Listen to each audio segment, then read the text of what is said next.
Maybe we can see things the same. Well, hello, New Hampshire! To Corky Messner, to former Senator Ayotte, Senate Leader Chuck Morris, Trump campaign co-chairs Representative Fred Doucette and future state Senator Lou Gargiulo, New Hampshire Republican Party Chairman Steve Stepanek, to all the veterans who are with us today, candidates, my fellow Americans, it is great to be back in live free or die country.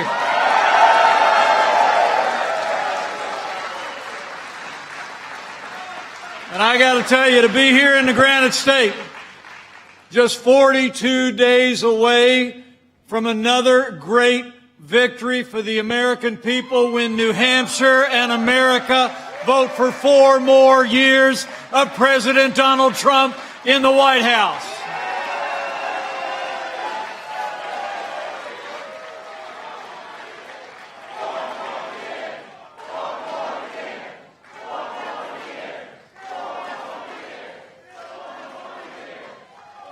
I got to tell you, I know he was just here in New Hampshire a little bit ago.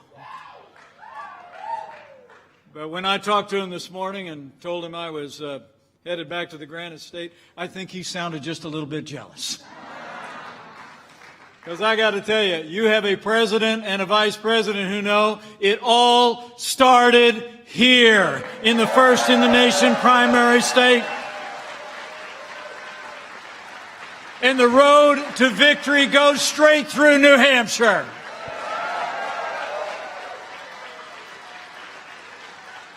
But thank you all for coming out today. It's a beautiful day and great to be with so many friends.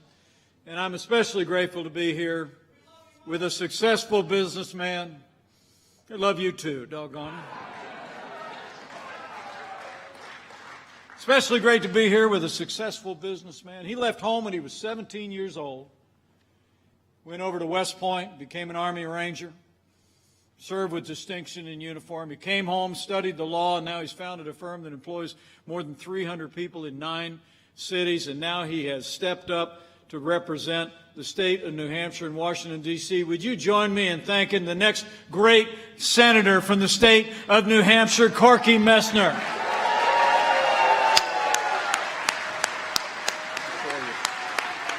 Let us start.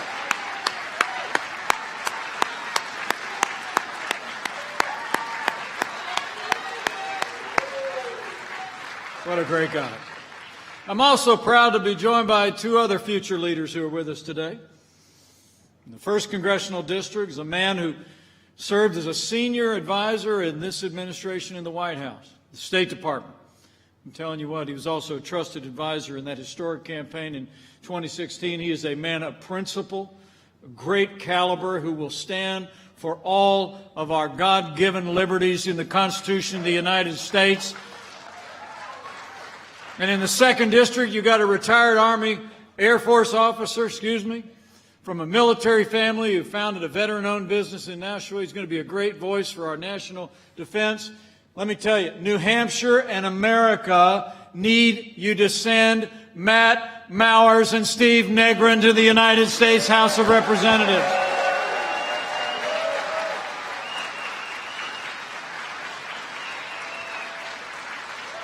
And we need him there in a new Republican majority.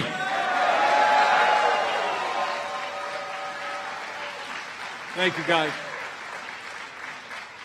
2 great men, 2 great candidates, and it's an honor to be with them and to be with you, Corky. It's great to be here, though, folks. It's amazing to think, here in this first in the nation primary state, you knew that America could be strong again. You knew that America could be prosperous again. A movement that began in this state has continued, brought our country to all new heights, and brought us through challenging times.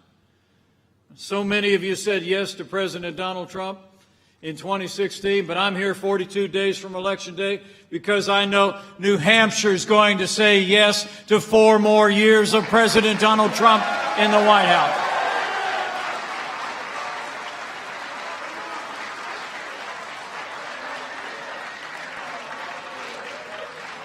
And it's because of what we've all done together. It's incredible. 4 years ago, we inherited a military that had been hollowed out by budget cuts, an economy that was struggling to break out of the slowest recovery since the Great Depression. Terrorism was on the march around the world, and we witnessed a steady assault on our most cherished values. But in 3 short years, we rebuilt our military. We restored the arsenal of democracy, and I got to tell you, as the father of a United States Marine and the father-in-law of a Navy pilot, I couldn't be more proud to be vice president for a president who stands so strong for the men and women of our armed forces and their families and our veterans.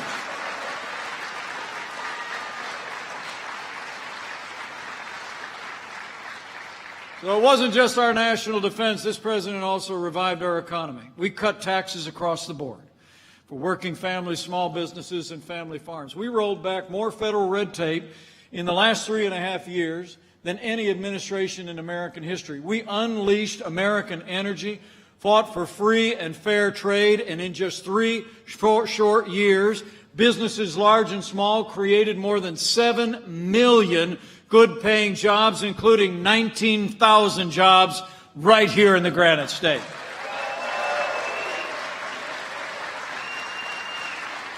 In those first 3 years, wages were rising at their fastest pace in more than 10 years, and they were rising most rapidly for hardworking blue-collar Americans. In the midst of all of that, more security, more prosperity, President Donald Trump has stood without apology for the sanctity of human life.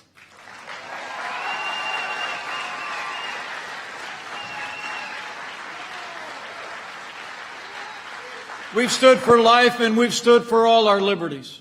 As I stand before you today, this president has also seen more than 200 federal judges confirmed to our federal courts at every level, and I can tell you, they are all principled conservatives who will support the God-given liberties enshrined in our Constitution, like the freedom of religion, the freedom of speech, and the Second Amendment right to keep and bear arms.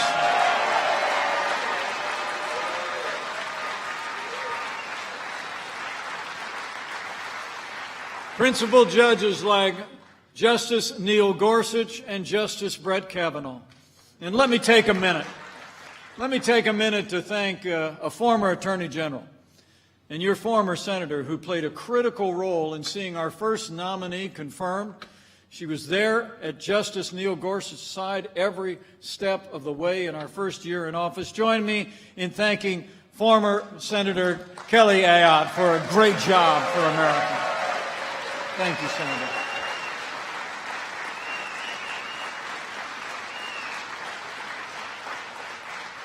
Senator Ayotte was there to work with members of the Senate when there was an opening in the United States Supreme Court, and history records the difference that it's made.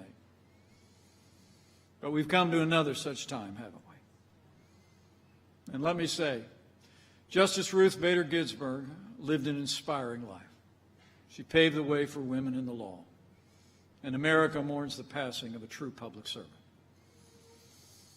The Constitution of the United States provides that the President shall appoint judges to the Supreme Court.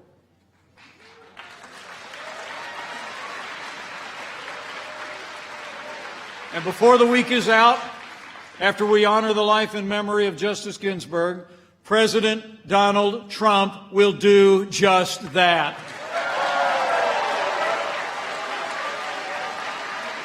This Saturday, President Donald Trump will nominate another principled conservative, a woman to the Supreme Court of the United States. And after the United States Senate fulfills their duty to advise and consent, we're going to fill that seat.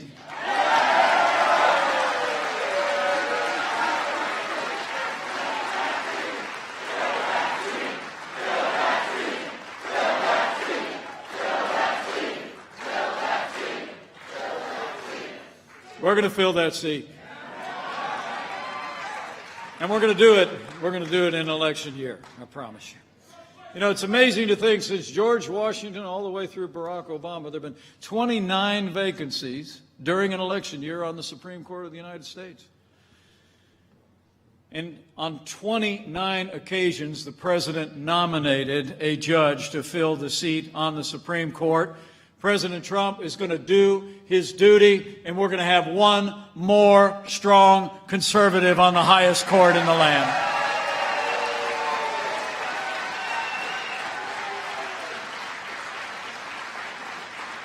So our President has stood for a strong national defense.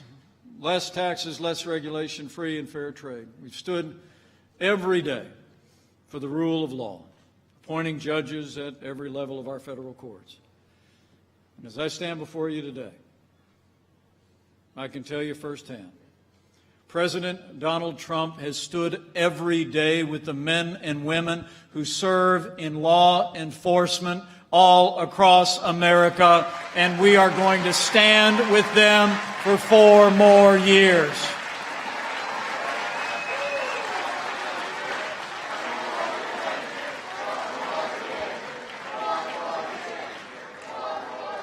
Now, President Trump and I know the men and women of law enforcement are some of the best people in this country.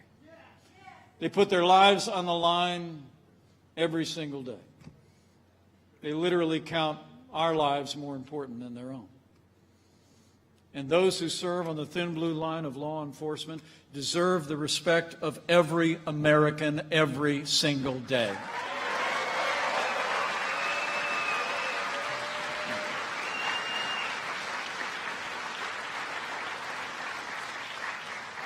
But it's been an extraordinary time through which we're living, isn't it? Just in the last few weeks alone, we've seen even more attacks on our heroes in uniform. Last week, 2 gunmen attacked the home of 2 New Jersey police officers and their 10-day-old little girl. Investigators reported that the gunmen pulled up to the front of their home and fired 6 rounds into the house. 2 bullets pierced through the front door. By the grace of God, thankfully, neither the couple nor their newborn baby were injured. But that attack followed just a couple of days after 2 Los Angeles sheriff's deputies were shot, literally in cold blood, as they sat on patrol in their squad car. You all saw the video. And I know you also saw the video of someone standing across the street, having seen the shooting, literally laughing. And then people going to the hospital, blocking the way to the emergency room and chanting, "We hope they die." Men and women of New Hampshire, the attacks and disrespect of law enforcement must stop, and it must stop now.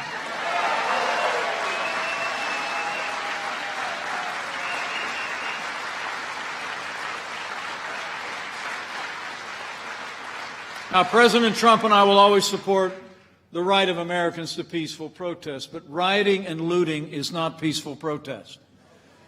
Burning businesses is not free speech. Threatening or engaging in violence against innocent civilians or those in law enforcement will not be tolerated, and those who do so will be prosecuted to the fullest extent of the law. We're not going to have it. That's why in our first 3 years, I'm proud to report, our President secured funding for more than 4,000 more police officers on the streets of this country through the COPS program. And in the wake of this summer's violence in major cities around America, President Trump took action. We launched Operation Legend. We deployed more than 1,000 federal law enforcement officers to work hand in glove with county and state and local law enforcement in the cities that have been impacted. And I have to tell you, we've already seen the arrest of more than 2,500 violent protesters in cities across America. We are going to have law and order in every city, in every state, in America for every American of every race and creed and color. So help us God.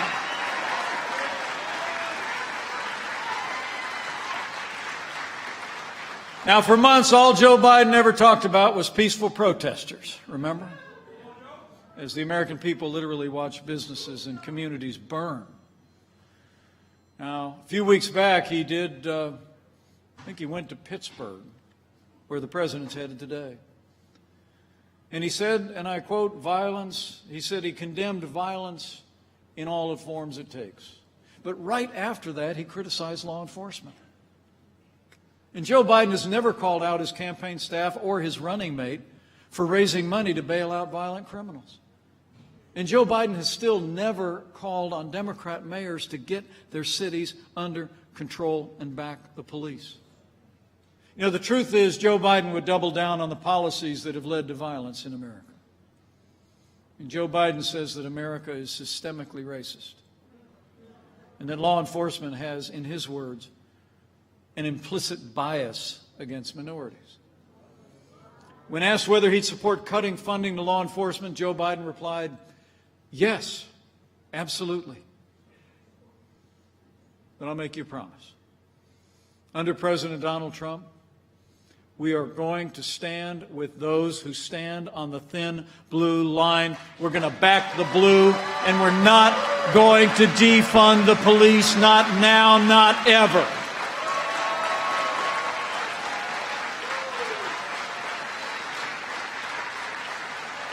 You know, the people of New Hampshire know we don't have to choose between supporting law enforcement and standing with our African-American neighbors and families and minorities in our major cities.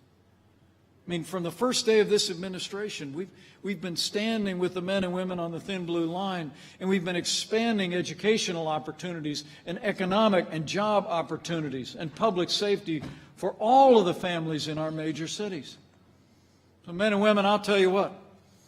We're going to keep standing with law enforcement. We're going to keep standing with our African American neighbors. And we're going to keep standing for 4 more years.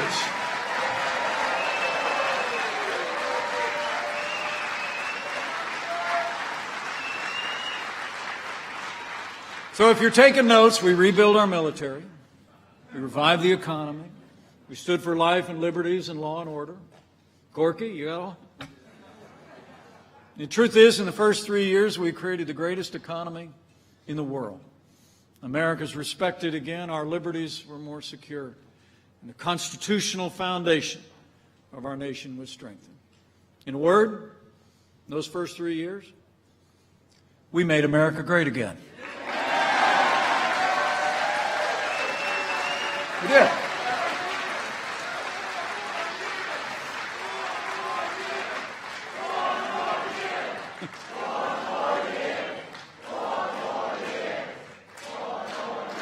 It's just amazing what we accomplished together in the first 3 years.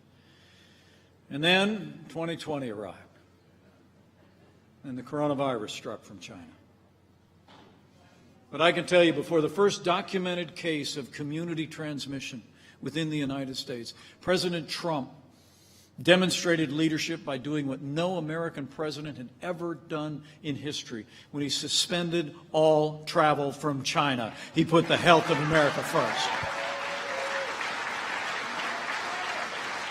Now, Joe Biden said that decision was hysterical and xenophobic. But I can tell you, having led the White House Coronavirus Task Force since late February, that action saved untold American lives, and it bought us invaluable time to stand up the greatest national mobilization since World War II. It's amazing. When you think of what America has accomplished, I mean, before the end of January, we actually started the process of developing a vaccine. We reinvented testing, and just a couple days ago, we've done 100 million tests, far more than any other nation on earth by far. We saw to the manufacturing and delivery of hundreds of millions of medical supplies across the country. And working with manufacturers across the heartland of this nation, we built ventilators. And no American who ever required a ventilator was ever denied a ventilator in the United States. Incredible. And as we stand here today, we're developing new medicines that are saving lives every day. And I'm proud to report to you that we are on track to have the first safe and effective coronavirus vaccine before the end of this year.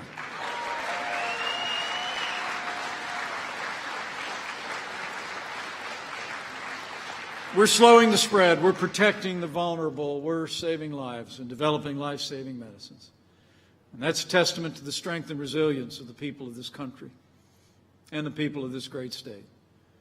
It's also a testament to the incredible commitment of our doctors and nurses and healthcare workers and first responders who deserve the admiration of every American. You have our thanks.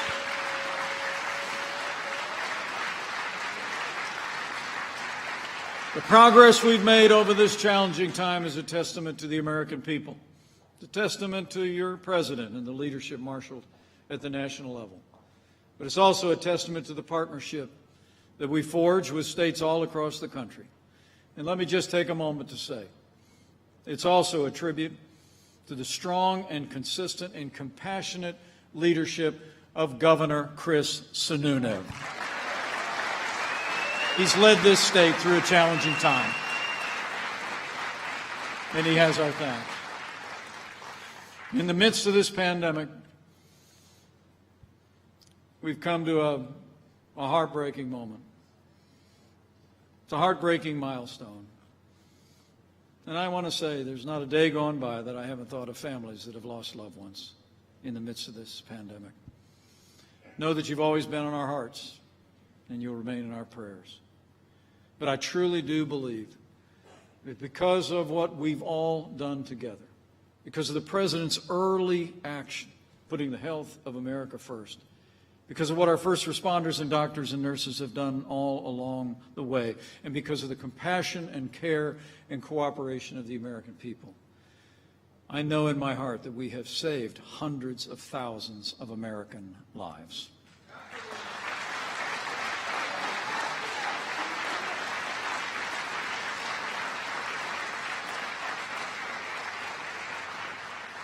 And in the midst of this pandemic, we've also focused on the impact on families. Early on, President Trump made it clear we were going to do whatever it took to get families and businesses through this challenging time. We worked with leaders in Congress in both parties, secured more than $4 trillion in direct support to American families, and we created a paycheck protection program that saved 50 million American jobs. So we're going to continue to put the health of America first. We're going to continue to put the health of America first, I promise you, until we reach that day that we have that vaccine and we put this coronavirus in the past. But I'm proud to report to you that because of that strong foundation we poured in our first 3 years, and because of the unprecedented aid that the President was able to secure for families and businesses, after losing 22 million jobs at the height of this pandemic, we've already seen 10.6 million Americans go back to work, including 59,000 Americans right here in New Hampshire. In this state alone, in the month of May, there was a 17% unemployment rate, but the governor just told me a little bit ago, New Hampshire, 5.1% unemployment. We are opening up America again, and we're opening up America's schools.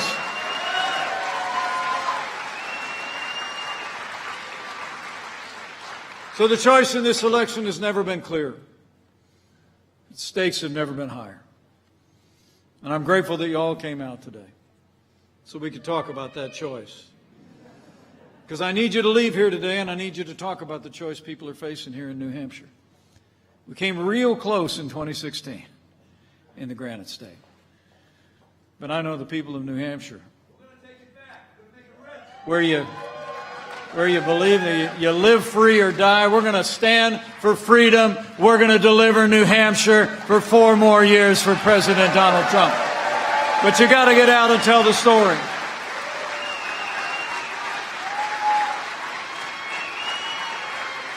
And here's the choice. Here's the choice. I mean, it's amazing to think, in the middle of a global pandemic, Joe Biden wants to raise taxes by $4 trillion.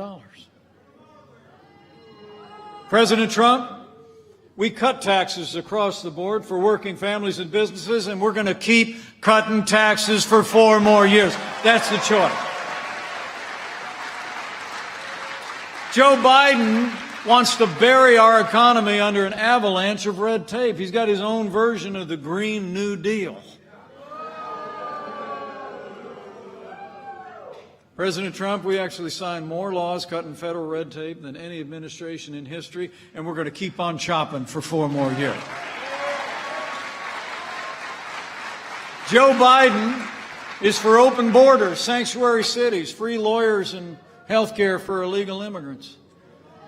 President Donald Trump made record investments in our border security. Mexico's doing more to secure our border and theirs than ever before, and we've already built 300 miles of that border wall on the southern border of the United States. And with 4 more years, we're going to build it all.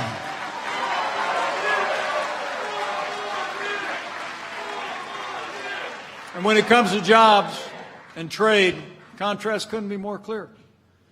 Joe Biden supported NAFTA. And I got to tell you, out in the heartland, we saw the impact of that trade deal. And he never lifted a finger to reform it or to renegotiate it. But thanks to President Trump, the man who wrote the art of the deal, Americans got a better deal. NAFTA is gone. The USMCA is here. And it's a huge win for New Hampshire.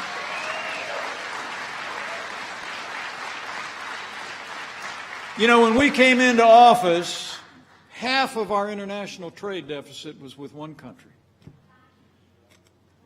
the People's Republic of China. I mean, $500 billion a year lost in a trade deficit. For decades, Joe Biden's been a cheerleader for communist China. President Trump, he put China on notice from day one and said the era of economic surrender is over. From early on, our president used his authority. We imposed tariffs on China. We stood strong for American private property. Do you know Joe Biden actually wants to repeal all of the tariffs President Trump put into effect that are leveling the playing field for American workers? But I'll make you a promise. President Donald Trump is going to continue to stand strong against China's trade abuses. We're going to put American jobs and American workers first until China opens their markets and respects private property of Americans.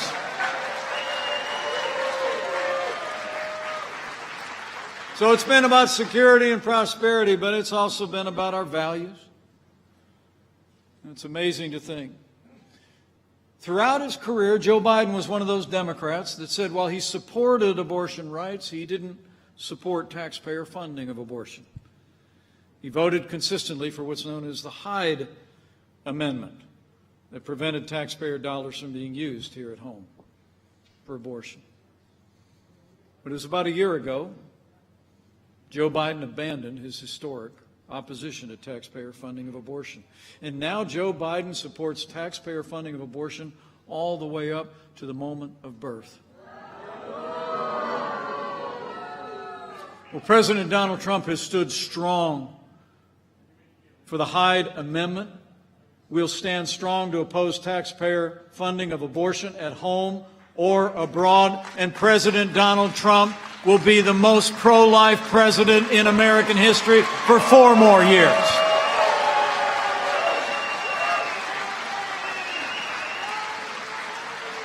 And we all know, Joe Biden, they keep asking him to publish his list of judges that he'd appoint to the courts. I saw him give a speech this weekend where he said he's not going to do it. This week, we all know, Joe Biden would appoint activist judges to the courts who'd legislate from the bench.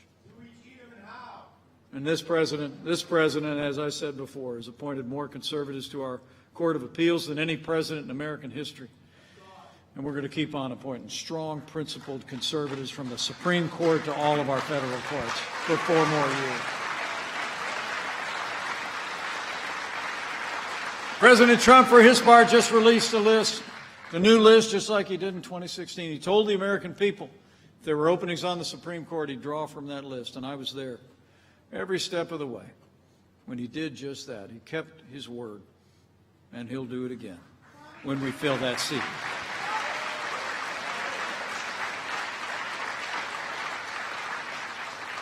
So I want to thank you all for coming out today. I really do. I hope you can hear. I hope you can hear how clear this choice is.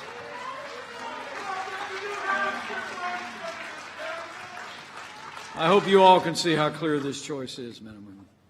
I mean, the truth of the matter is that we got 42 days to keep America headed on the right track, because we know what they'll do. I mean, they're driving to not only hold the House, but they're trying to win the Senate and win the White House. I said before, the stakes have never been higher, the choice has never been clearer.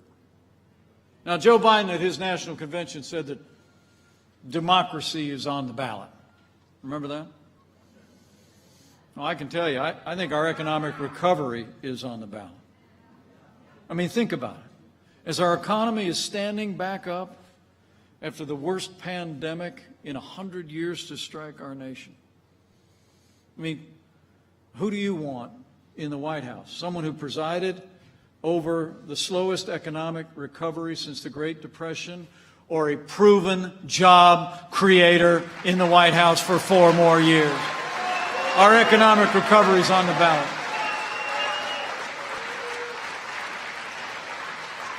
Joe Biden says democracy is on the ballot, but I think law and order is on the ballot as well. But, before I leave you, I do want to tell you, I actually think that there are things more foundational to this country that are on the ballot as well. When the dust settles in this election, I think it's not going to be a matter of whether we're, as a nation, more Republican or more Democrat, whether we're more liberal or more conservative, more red or more blue. I think the choice in this election is whether America remains America.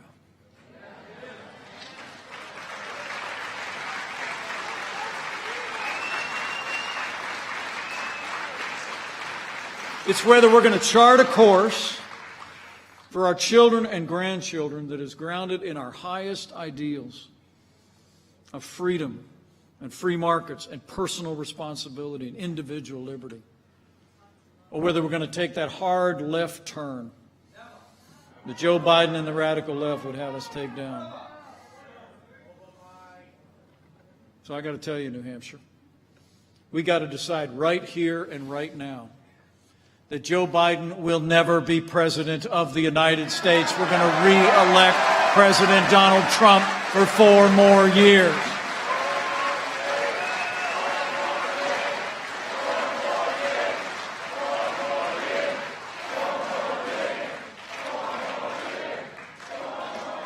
I mean, I got to tell you, it really is great to be here at the Laconia Municipal Airport.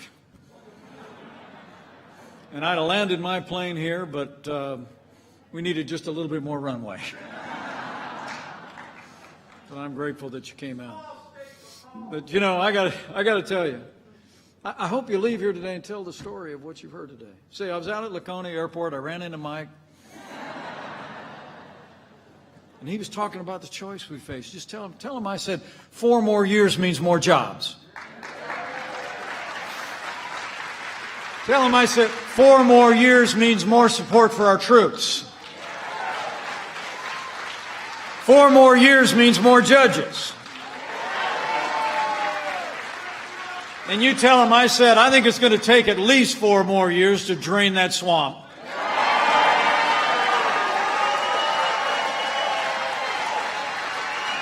Man.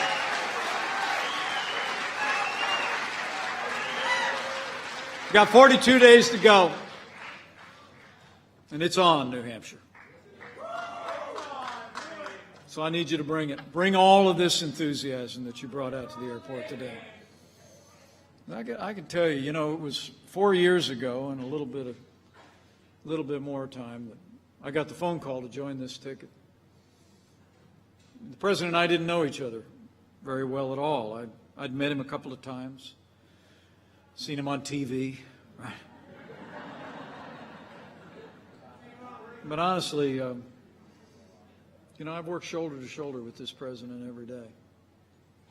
And I can tell you firsthand, men and women in New Hampshire, there has never been a day, even on the day, unprecedented opposition, every step of the way, There's never been a day that President Donald Trump didn't get up and fight for you. Now it's our turn to fight for him.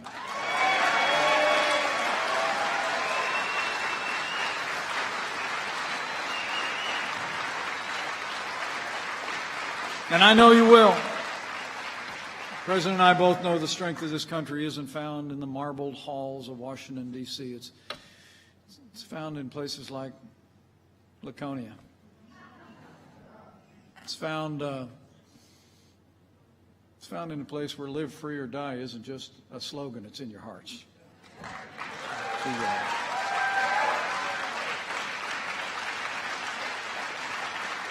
It's found in the timeless words of New Hampshire's own Daniel Webster, who said, and I quote, "God grants liberty only to those who love it and are always ready to guard and defend it."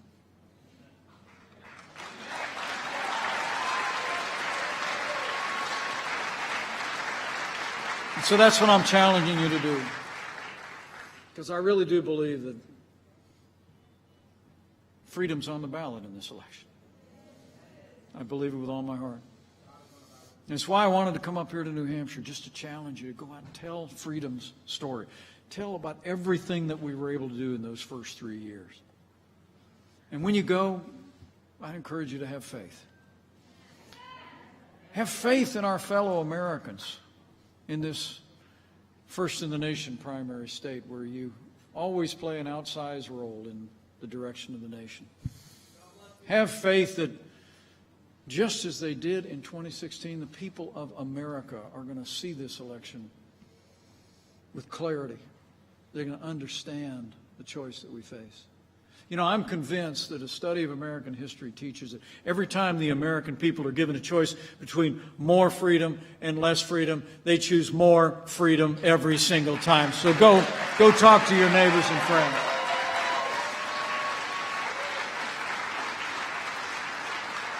And finally, in these times of great challenge in the life of our nation,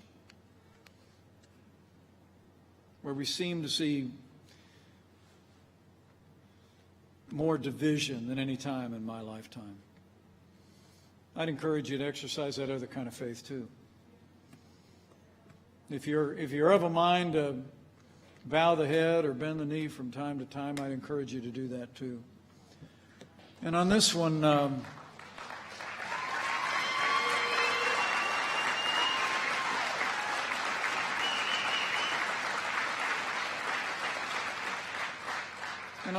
not so much asking for you to pray for a candidate or a team or the cause.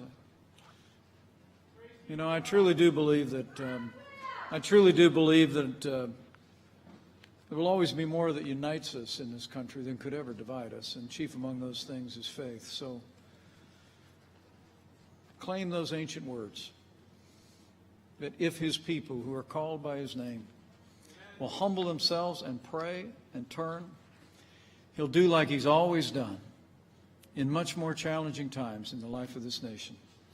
He'll hear from heaven and he'll heal this land, this one nation, under God, indivisible, with liberty and justice for all. So pray for America. Pray for all the American people. It'll make a difference. And I'm absolutely convinced that with your continued support, with all of this enthusiasm every day for the next 42 days, between now and November 3rd, we're going to make New Hampshire and America stronger than ever before. We're going to make New Hampshire and America more prosperous than ever before. And with President Donald Trump in the White House for 4 more years, with Corky Messner in a renewed Republican majority in the United States Senate, with Matt Mowers and Steve Negrin in a new Republican majority in the Congress, and with God's help, we will make America great again, again. Thank you all very much. God bless you, and God bless America.